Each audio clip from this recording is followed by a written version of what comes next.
Subversion is the term, if you look in a dictionary or criminal code to that matter, usually is explained as a part of activity to destroy things like religion, government system, political, economical system of a country. And usually it's linked to espionage and such romantic things as blowing up bridges, sidetracking trains, cloak and dagger activity in Hollywood style.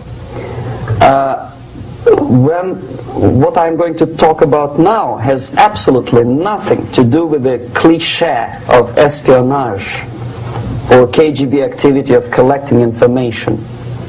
So the greatest mistake or misconception, I think, is that whenever we are talking about KGB, for some strange reason, starting from Hollywood movie makers to professors of political science and quote-unquote experts on Soviet affairs, or Kremlinologists as they call themselves, they think that the most desirable thing for Andropov and the whole KGB is to steal blueprints of some supersonic jet, bring it back to Soviet Union and sell it to the Soviet military-industrial complex.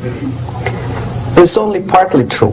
If we take the whole time, money, and manpower that the Soviet Union and KGB in particular spends outside of USSR border, we will discover, of course there are no official statistics unlike with CIA or FBI, that the espionage as such occupies only 10 to 15% of money, time, and manpower. 15% of the activity of KGB. The rest, 85%, is always subversion. And unlike a dictionary of English, Oxford Dictionary, subversion in Soviet terminology means always a destructive, aggressive activity aimed to destroy the country, nation, or geographical area of your enemy. So there's no romantics in there, absolutely. No blowing up bridges, no microfilms in Coca-Cola cans, nothing of that sort. No James Bond nonsense. It's most of this activity is overt, legitimate, and easily observable if you give yourself time and trouble to observe it. But according to the law and law enforcement systems of the Western civilization, it's not a crime. Exactly because of misconception, manipulation of terms. We think that subverter is a person who is going to blow up our beautiful bridges. No.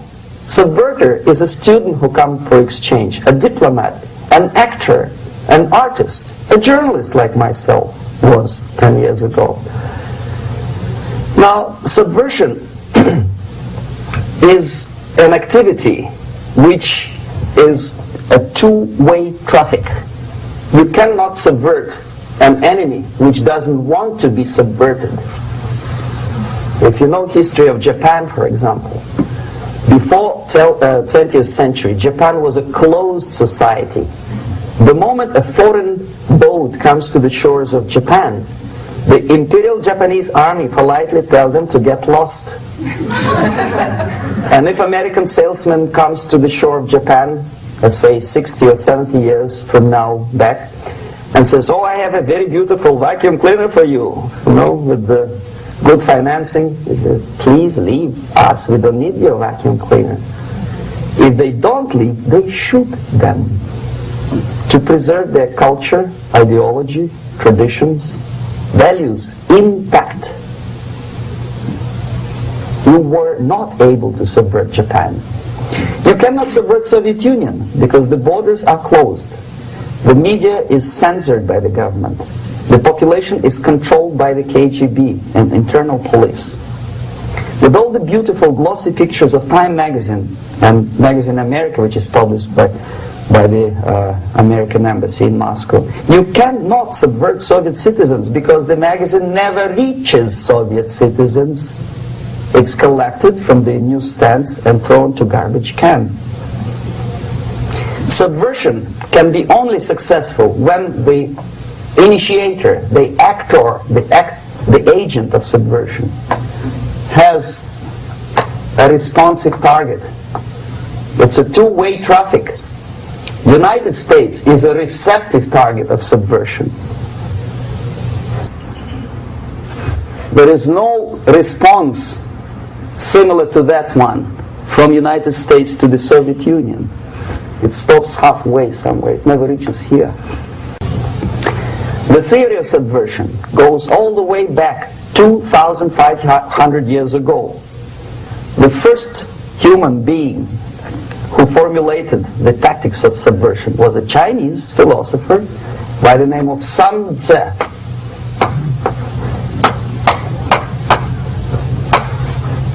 2,500 years BC. He was an advisor for several imperial courts in ancient China. And he said, after long meditation, that to implement state policy in a warlike manner, it's the most counterproductive, barbaric, and inefficient to fight on a battlefield. You know that war is continuation of state policy, right? So if you want successfully to implement your state policy and you start fighting, this is the most idiotic way to do it. The highest art of warfare is not to fight at all, but to subvert anything of value in the country of your enemy, until such time that the perception of reality of your enemy is screwed up to such an extent that he does not perceive you as an enemy, and that your system, your civilization, and your ambitions look to your enemy as an alternative, if not desirable, then at least feasible. Better red than dead. That's the ultimate purpose, the final stage of subversion, after which you can simply take your enemy without a single shot being fired, if the subversion is successful. This is basically what subversion is. As you see, not a single mentioning of blowing up bridges. Of course, Sun Tzu didn't know about blowing up bridges. Maybe there were not that many bridges at that time.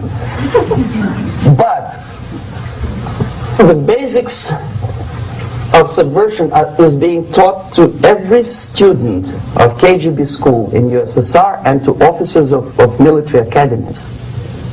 I'm not sure if the same author is included in the list of reading for American officers, to say nothing about ordinary students of political science. I had difficulty to find the translation of Sun Tzu in the library of a university in Toronto and later on here in Los Angeles. But it's a book which is not available. It is forced to every student in USSR.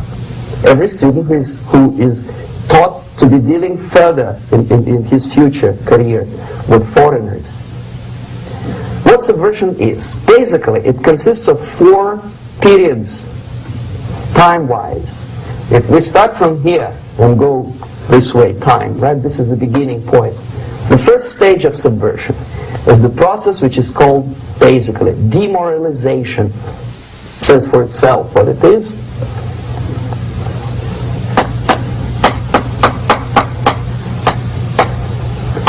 It takes from,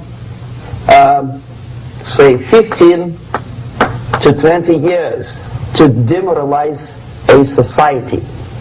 Why 15 or 20 years?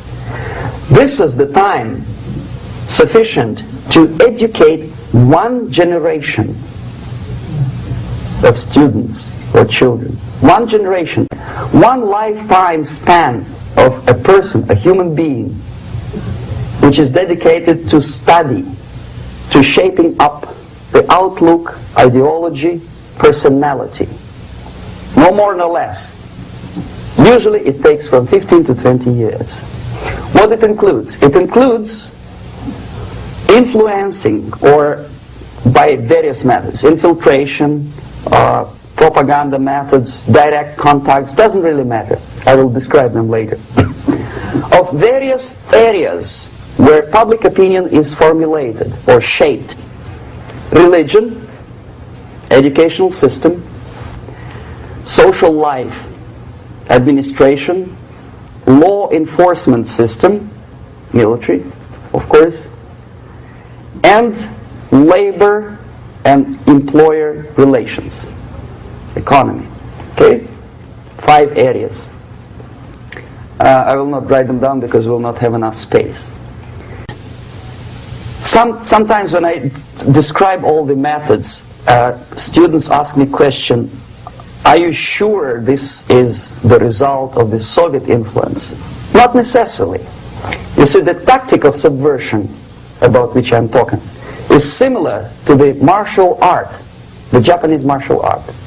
If some of you are familiar with that tactic, probably you will remember that if an enemy is bigger and heavier than yourself, it would be very painful to resist his direct strike. If a heavier person wants to strike me in the face, it would be very naive and counterproductive to stop his blow. The Chinese and Japanese judo art tells us what to do. First to avoid the strike, then to grab the fist and continue his movement in the direction where it was before, right? Until the enemy crashes in the wall. You see? So, what happens here? The target country obviously does something wrong. If it's a free democratic society, there are many different movements within the society. There are obviously, in every society, there are people who are against this society. They may be simple criminals, ideologically in disagreement with the state policy, conscientious enemies, simply psychotic personalities who are against anything. Right? And finally, there are a small group of agents of a foreign nation, bought, subverted, recruited. Right? The moment all these movements will be directed in one direction, right? This is the time to catch that movement and to continue it until the movement forces the whole society into collapse, into crisis, right? So that's exactly the martial art tactic. We don't stop an enemy. We let him go. We help him to go in the direction we want them to go. Okay?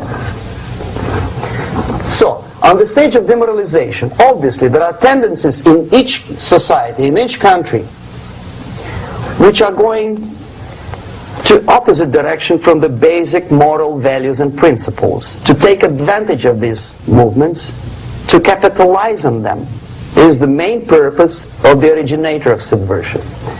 So we have religion, we have education, we have social life, we have power structure, we have labor relations, unions, and finally we have law and order. 1, 2, 3, 4, 5, 6. Okay? These are the areas of application of subversion. What it means exactly?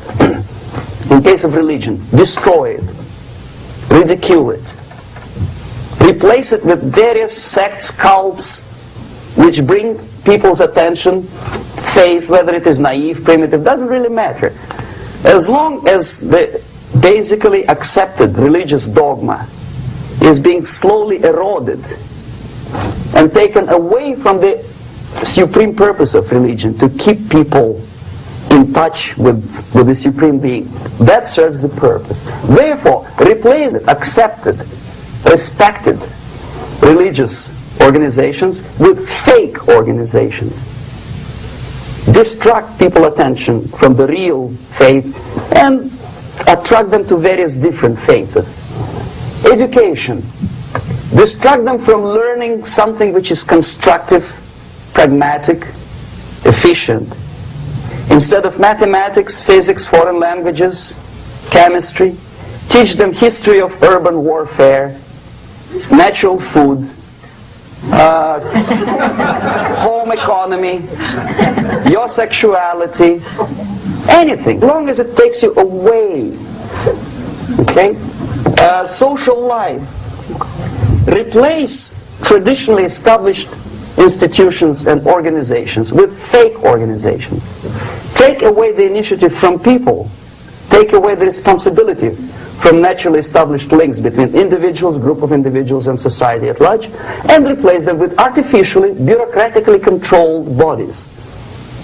Instead of social life and friendship between neighbors, establish social workers institutions.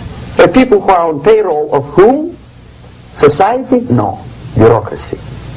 The main concern of social workers is not your family, not you, not social relations between groups of people. The main concern is to get the paycheck from the government. What will be the result of their social work doesn't really matter. They can develop all kind of concepts to show to the government and to the people that they're useful.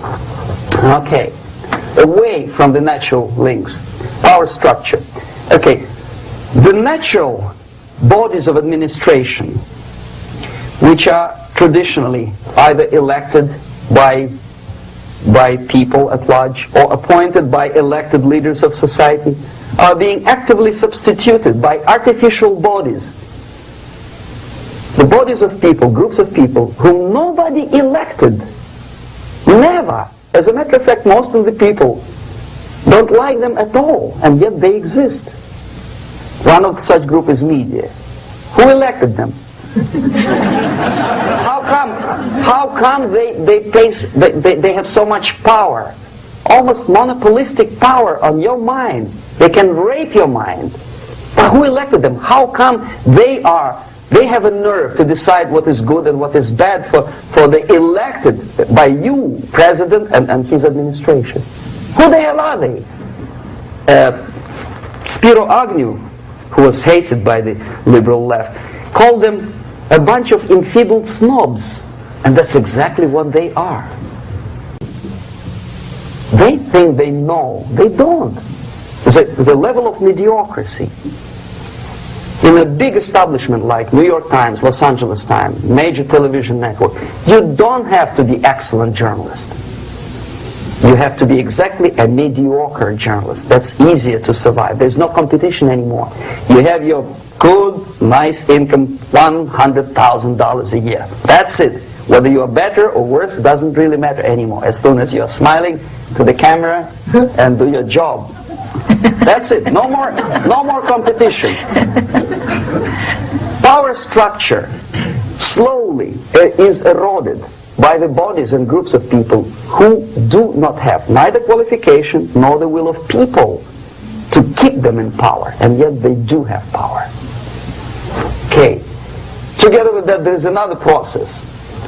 Law enforcement, law and order organization and structure is being eroded.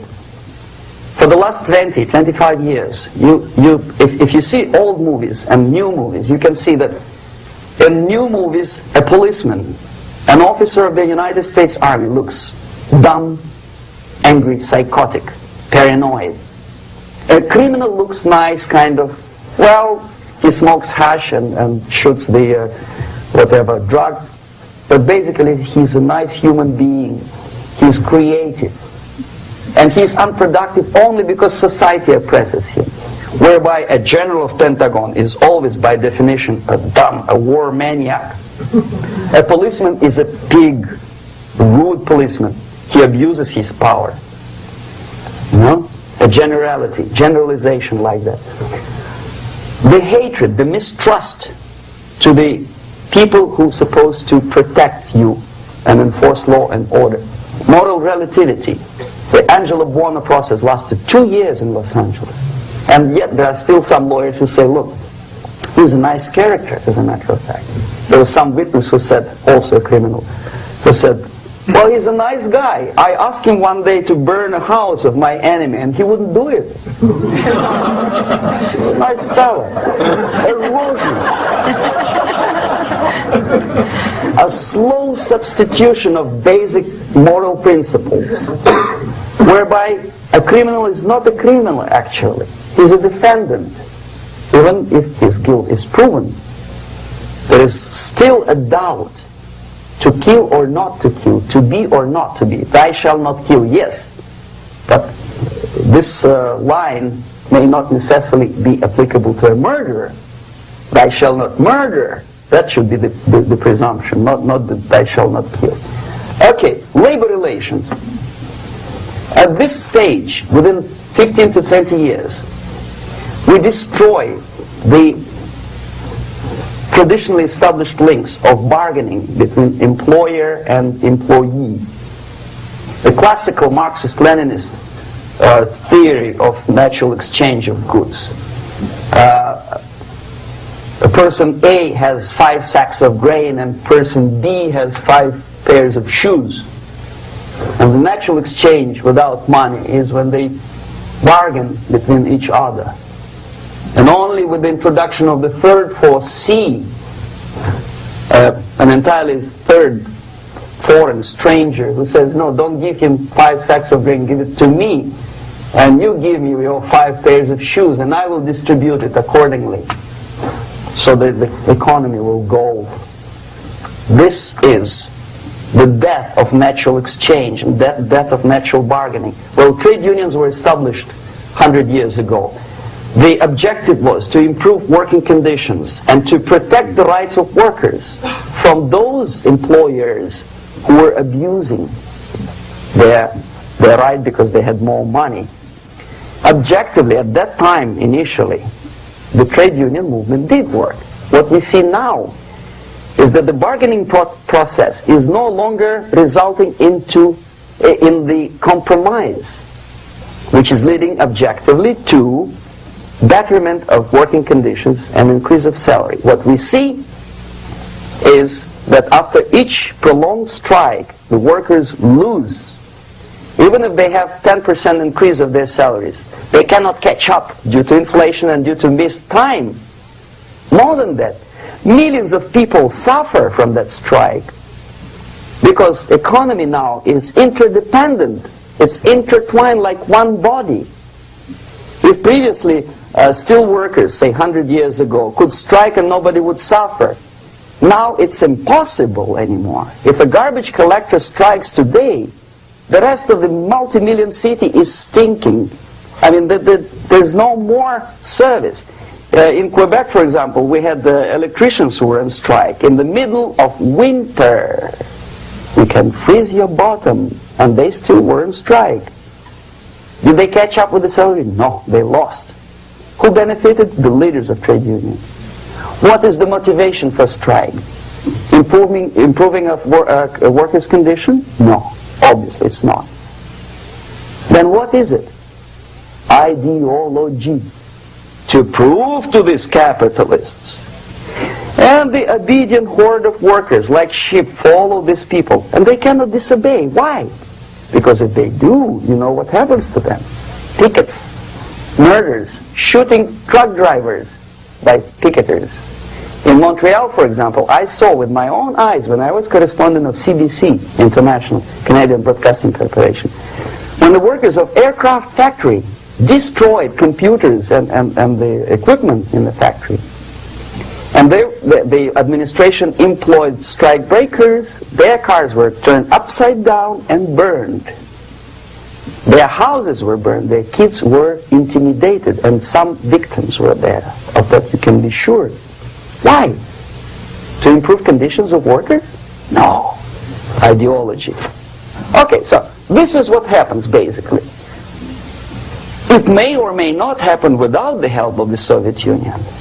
But the natural tendencies are being greatly taken advantage of and capitalized by the Soviet propaganda systems. How?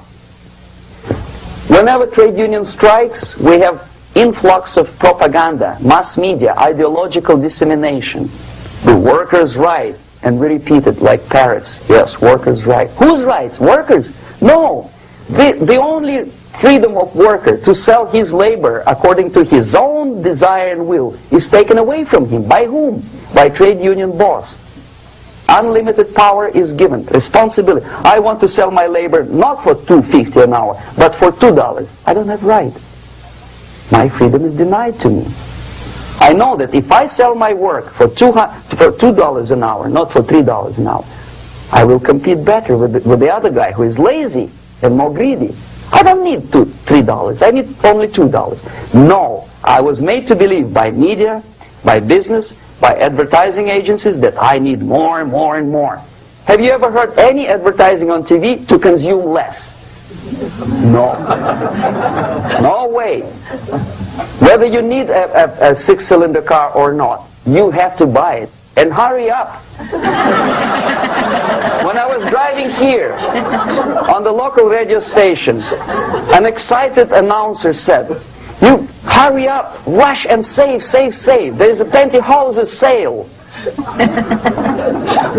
Save by buying more.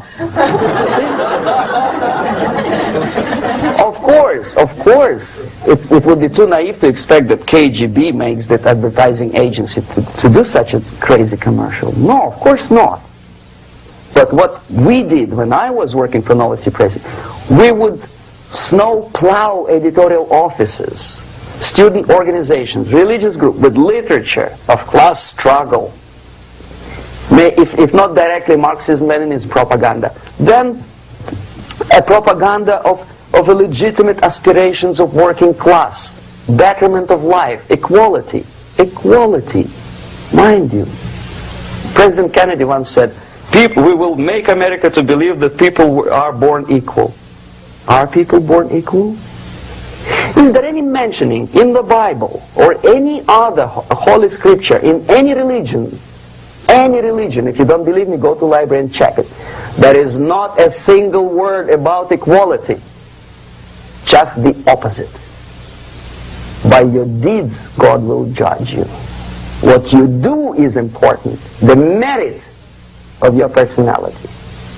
You cannot legislate equality if you want to be equal. You have to be equal. You have to deserve it. And yet we build our society on the principle of equality. We say people are equal. We know it is false. It's a lie. Some people are tall and stupid. Others are short, bold, and clever.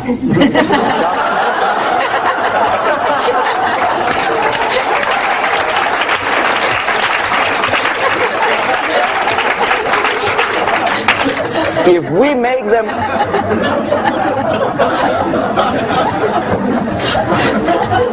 make them equal by force, if we put the principle of equality in the basis of our socio-political structure, it's the same thing as building a house on sand. Sooner or later it will collapse, and that's exactly what happens. And we, as Soviet propaganda makers, are trying to push you in the direction which you go yourself. Equality, yes, equality. People are equal. Land of equal opportunities. Is it true or not? Think about it. Equal opportunities. Should there be equal opportunities? For me, and for a lazy bastard who come here from some other country and immediately registers as a welfare recipient, benefits.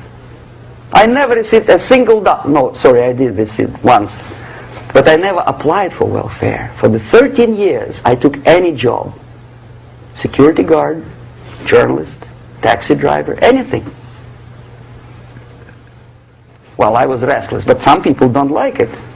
They immediately. So why should we have equal opportunities? Why? The equal opportunity to excel. Equal opportunity in equal circumstances, yes, but we know people are different. To excel, yes, provided we reach the same level of excellency, perfection, which is hypothetical, distant future. Yes, maybe. But we know perfectly well that even with the best intentions, people could not be equal. Why should we have equality in the, say, legal system? Myself, I'm considering myself a law-abiding citizen, and a person who comes here to rob and shoot, say, the United States administration under Carter imported thousands of Cuban criminals. They were non-criminals, yet they were accepted. Do you think it's fair if myself and my wife from Philippines, who work like horse as a lab technician in the hospital should have the same rights as a criminal from Cuba? Why? And yet we repeat as parrots, equality, equality, equality. And the Soviet propaganda system helps us to believe that equality is something which is desirable. Democracy, as it was established by fathers of this country, of this system in the last century, is not equality. It's the system where different people, unequal people, have a chance to survive and help each other in constant competition, in constant perfection. Not inequality, which is superimposed from a godfather or a nice person in Washington, D.C. And the absolute equality exists in Soviet Union, quote-unquote equality. Everybody is equal in dirt, except some people are more equal than the others in Politburo.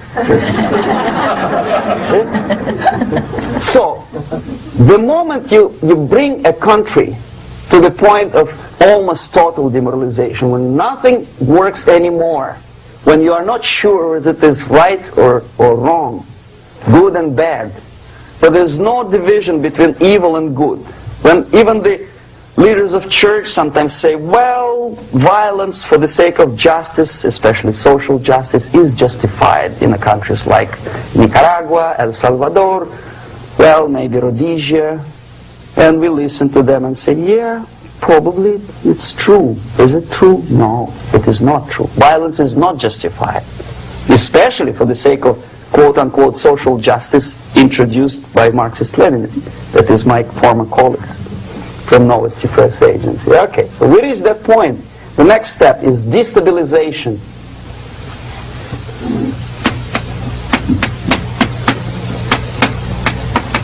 Again, this word says for itself what it is. To destabilize all the relations, all the accepted institutions and organizations in a country of your enemy. How you do it? You don't have to send a battalion of KGB agents to blow up bridges. No. You let them do it themselves.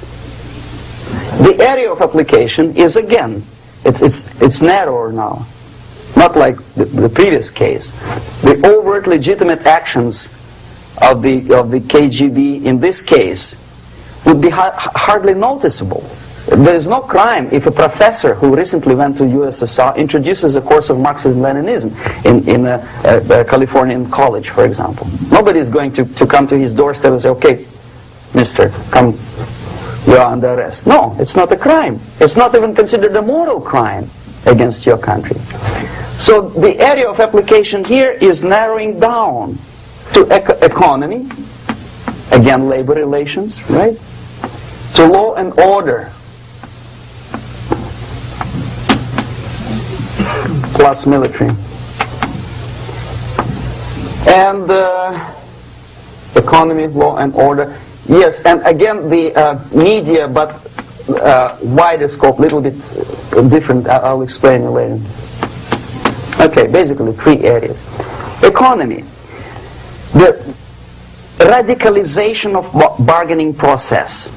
If on that stage we still could achieve, theoretically, some positive compromise between the negotiating sides with say, the arbitrary introduction of arbitrary judges, third side, objectively judging the demands of both sides. Here it's radicalization.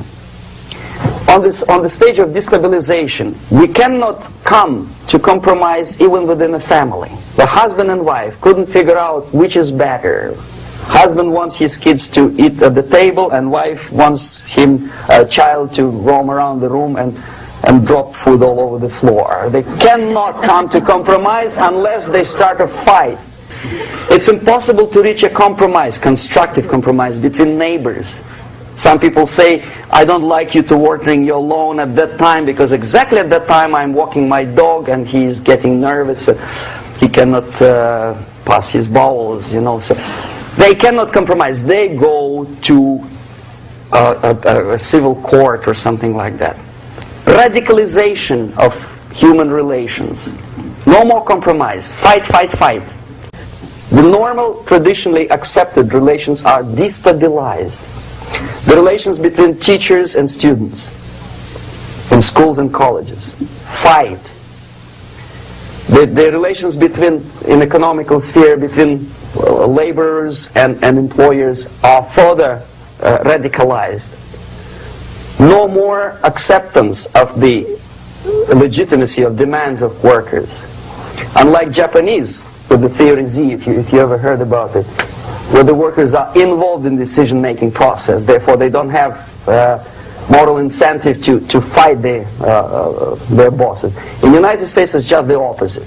The harder is the fight, the better. The more heroic they look. When the Greyhound network was on strike recently, the correspondents of local TV networks all over the United States were approaching the strikers, and they say, oh yes, we are doing something nice. They look like heroes and they were proud. There was some family, the husband was bus driver. Now they decided in the protest against the bosses to camp somewhere in the forest. And they were presented to the audience as a heroic, nice people. You see? The violent clashes between passengers, picketers, and the strikers are presented as something normal. 10, 15, 20 years ago, we would be angry, say, why so much hatred? Today we are not. We say, well, it's commonplace. Radicalization, militarization sometimes. As I explained on that stage, I took a step a little bit further. Shooting people. Okay, law and order now also is pushed into the area where previously people settled their differences peacefully and legitimately. Now we are getting with this court cases in the smallest irrelevant cases. We cannot solve our problems anymore. The society at large becomes more and more antagonistic between individuals, between groups of individuals, and the society at large. The media puts himself in the opposition to the society in general, at large. Separate, alienated. Okay? On that stage, you remember I was talking a couple of hours ago about the sleepers. That's when the students from, say, United States, if they are trained in Lumumba University, or developing nations, that's the students I was dealing with, are being sent back from the Soviet Union here. Or if they were already in the United States, in the country, which is the object of subversion, they spring to action. The sleepers go up. They slept for 15 to 20 years. Now they become leaders of groups, preachers, I don't know, public figures. Prominently they actively include themselves in a political process. All of a sudden we see a homosexual. 15 years ago he did his dirty job and nobody cared. Now he makes it a political issue. He demands recognition, respect, human rights, and he rallies a large group of people. And there are violent clashes between him and police, his group and ordinary people, no matter what. It's black against white, yellows against green, doesn't matter where the division line goes. As long as this group come into antagonistic clash, sometimes militantly, sometimes with firearms, that is destabilization process. The sleepers, many of whom are simply KGB agents, become leaders of the process of destabilization. Doesn't mean that Comrade Andropov sends Comrade Ivanov to the United States. The person who takes care is already here. He's a respected citizen of the United States. Sometimes he gets money from various foundations for his legitimate struggle for, I don't know, human rights, women's rights, kid lib, prison lib, whatever. There are sympathetic Americans who donate their money to him. Destabilization process usually leads directly to the process of crisis. In case of developing nations, there's the area where I was active. The process starts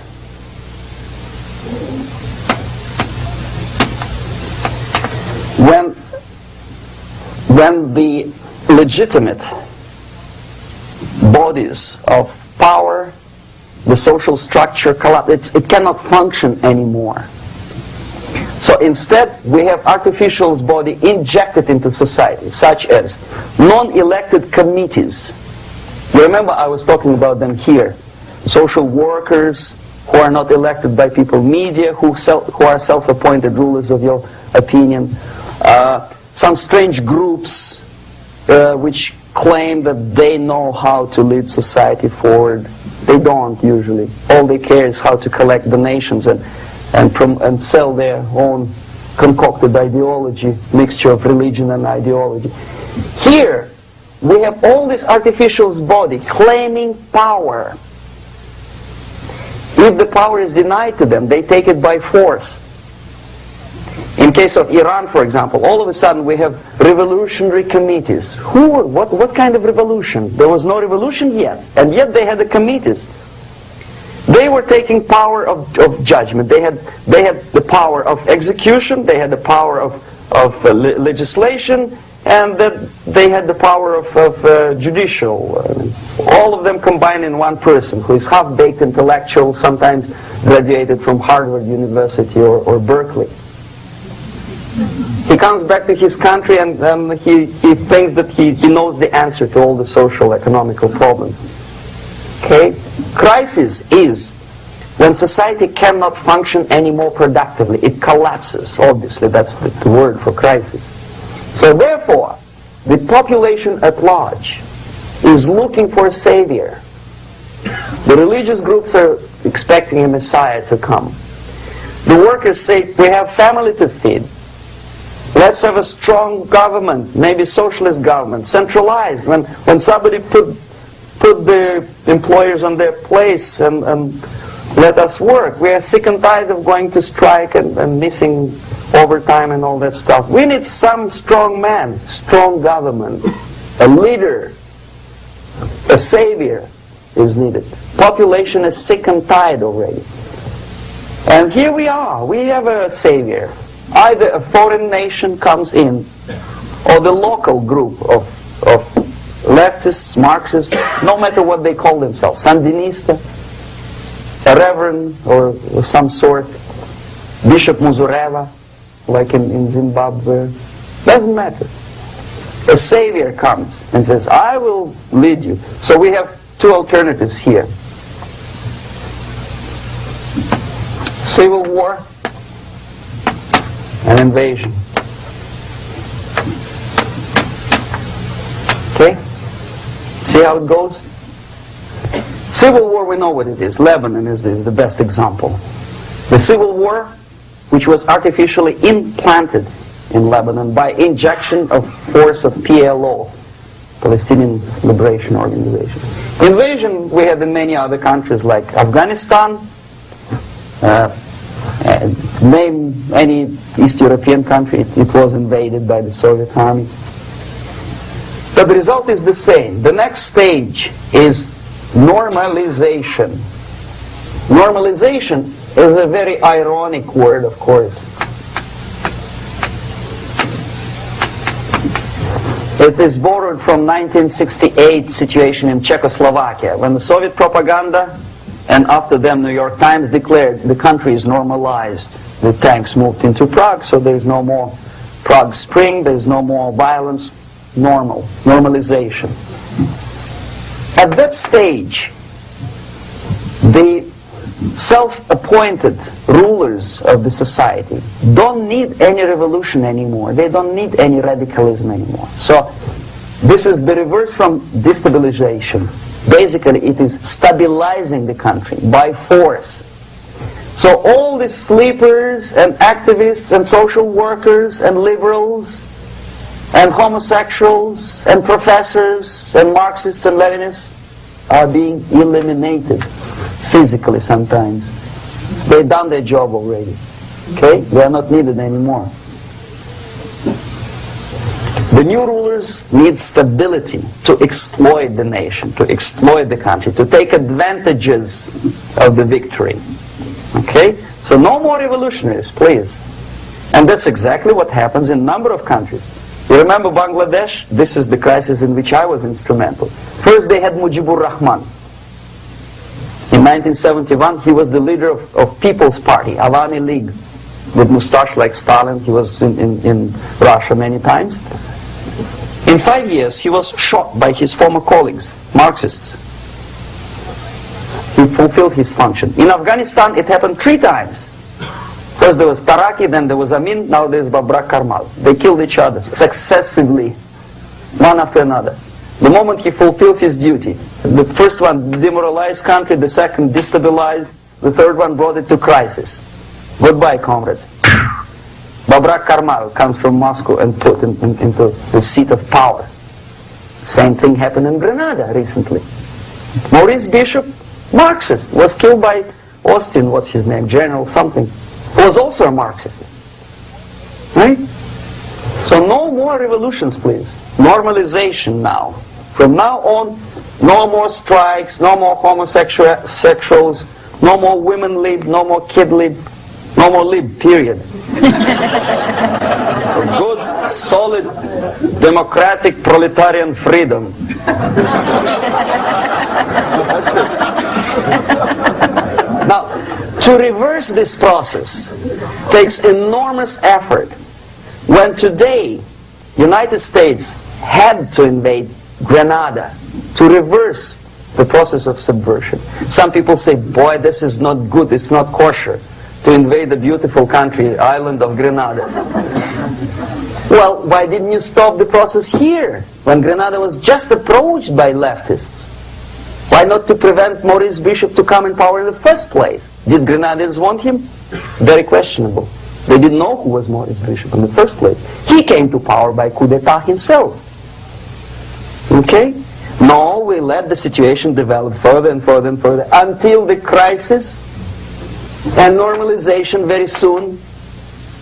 And then the United States decided to invade country, discovering that the country was absolutely a military base for the Soviet Union. Of course it's a drastic measure. Of course it's a pity that Marine Corps had to lose, what, 17 lives. Very bad. Why not to stop the process before it comes to crisis? Oh no, intellectuals will not let you. It's interference into domestic affairs. They're very careful not to let American administration to interfere in domestic affairs of Latin American countries. They don't mind Soviet Union interfere in these affairs.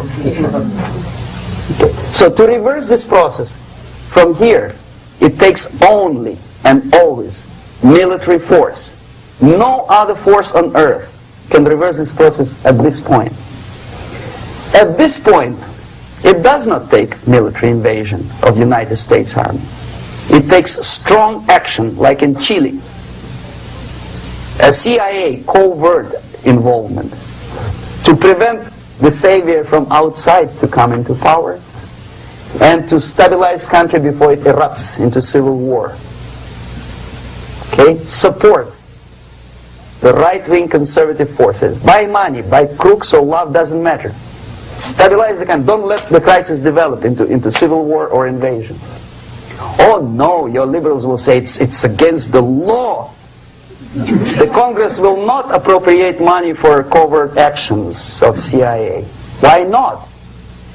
Should we wait till the normalization come and Soviet tanks land in Los Angeles airport?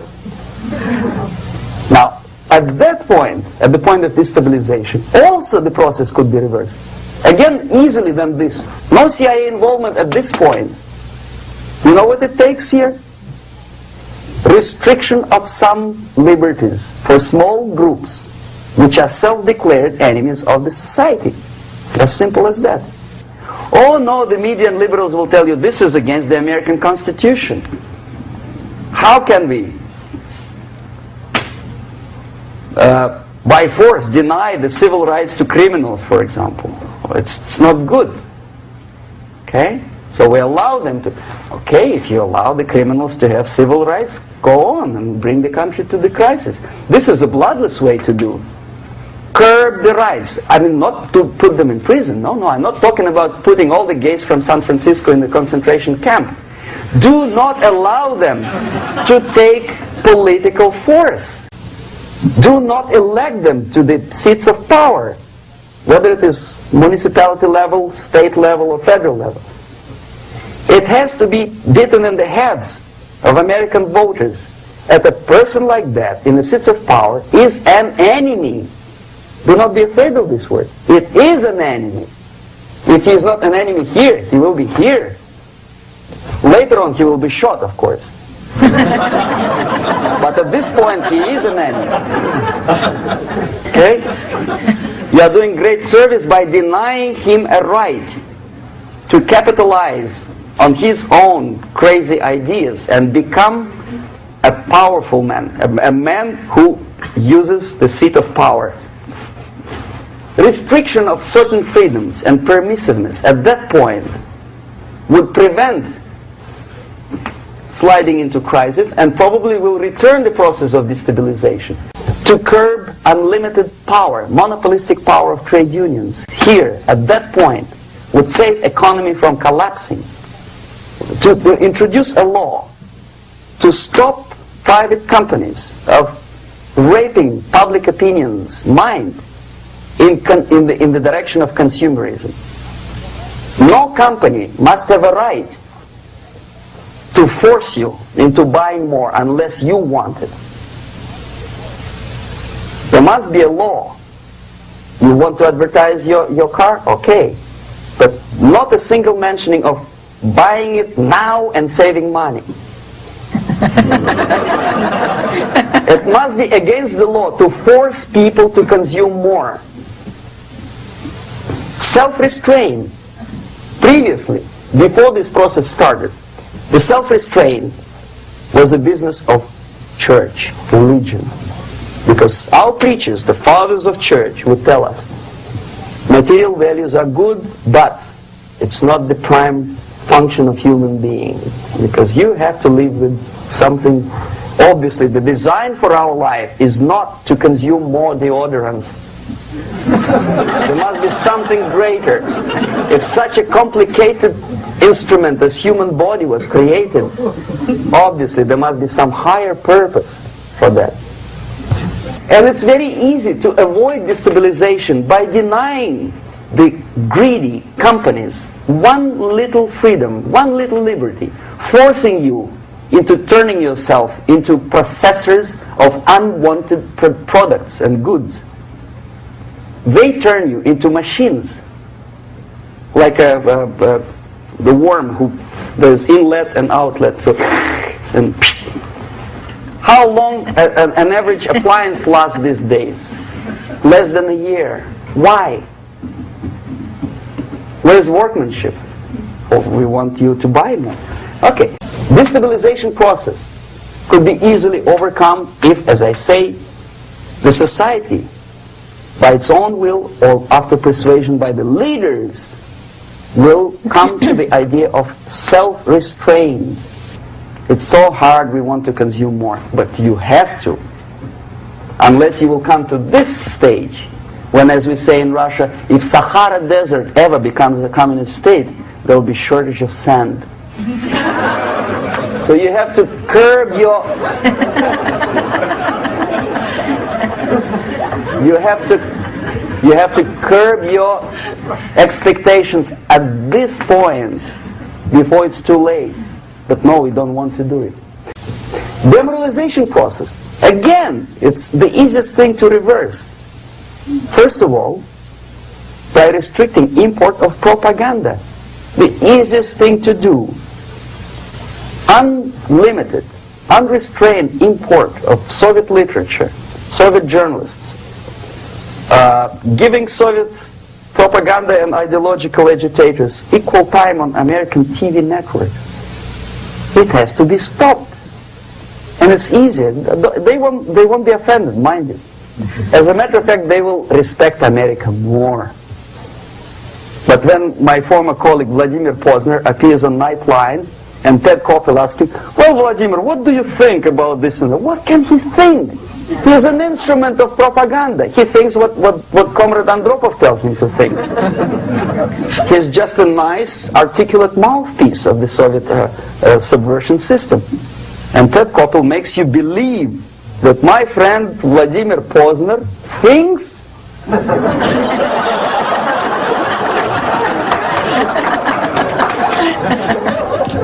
the process of demoralization may not have started at all if at that point the country, which is a recipient of subversion, actively, not violently, but actively, prevents importation of foreign ideology. I don't want America to follow the pattern of ancient Japan. You don't have to shoot every foreigner when it approaches the sacred borders of the United States. But when he offers you a junk in the disguise of very shiny something, you have to tell him, no, we have our own junk.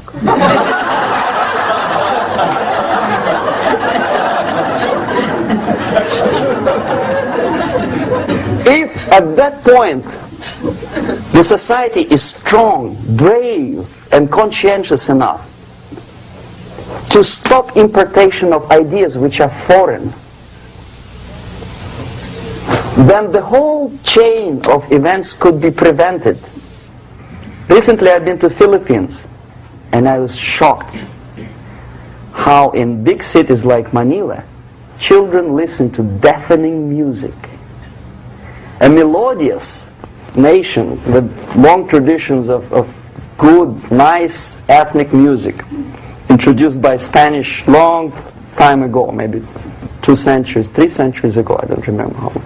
All of a sudden listen to musical garbage, blasting their radios at full blast, at full volume. Why? In India, I spent many years watching the reactions of Indians walking out of movie theaters after seeing Hollywood production. They couldn't figure out why Americans are so wasteful. They smash their cars, their shiny cars, every 5 minutes. How come they shoot each other for $500,000? Is it true that they are so obsessed with sex? Can you imagine showing a movie where each 5 minutes there's a copulation on the screen to a country like India with long tradition of respect to these private matters, or to Pakistan? And United States expect these people to respect you? No way. Oh yes, they will see the movie, they'll pay 5 rupees to see that garbage, but they walk out and will tell their kids, don't respect Americans, don't be like Americans. See? So, the process of demoralization could be stopped right here, both as an expert and as an import. And that takes one step, one very important thing to do. You don't have to expel all the KGB agents from Washington, D.C. The most difficult and at the same time the simplest answer to the subversion is to start it here and even before, by bringing back the society to religion, something that you cannot touch and eat and put on yourself, but something that rules society and makes it move and preserve it. A Soviet scientist, Shafarevich, who has nothing to do with religion, he is a computer scientist, did a very intensive research on the history of socialist countries. He calls socialist or communist any country with a centralized economy and a pyramidal style of power structure. And he discovered, actually he didn't discover it, he just brought to attention of his readers, that civilizations like Mohenjo-Daro in the river Indus area, like Egypt, like Maya, Incas, like Babylonian culture, collapsed and disappeared from the surface of Earth. The moment they lost religion, As simple as that. They disintegrated. Nobody remembers about them anymore. Well, distantly. So, the ideas are moving society and keeping mankind as a society of human beings, intelligent, moral agents of God. The facts, the truth, the exact knowledge may not.